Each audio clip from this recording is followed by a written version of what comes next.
SMS Bangla innovation channel. টিয়া পাখি বনের নির্ভরযোগ্য প্রহরী হয়ে ওঠার গল্প। একটি জঙ্গলের গভীরে বসবাস করত বিভিন্ন প্রাণীরা। সব প্রাণীরা মিলেমিশে একসাথে শান্তিতে জীবন যাপন করত। তারা একজন অন্যজনের বিপদে এগিয়ে আসত। তাদের সবার প্রিয় ছিল টিয়া পাখি, যার ডাক সবার জন্য সতর্কবার্তা হিসেবে কাজ করত। তিনি একজন বিশ্বস্ত প্রহরী হিসেবে কাজ করত। একদিন গভীর বনের দিকে একটি বাঘ লুকিয়ে প্রবেশ করল। বাঘটি ধীরে ধীরে শিকার খুঁজতে শুরু করল। টিয়া পাখি দূর থেকে তা দেখতে পেল।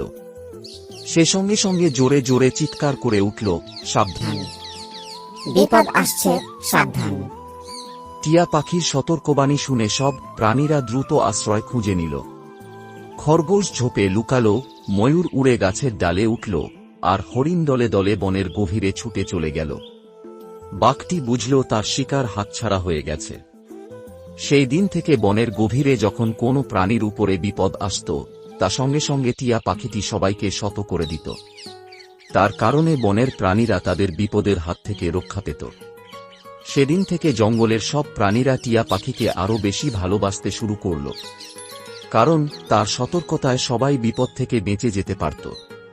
টিয়া পাখি হয়ে উঠল জঙ্গলের নির্ভরযোগ্য প্রহরী।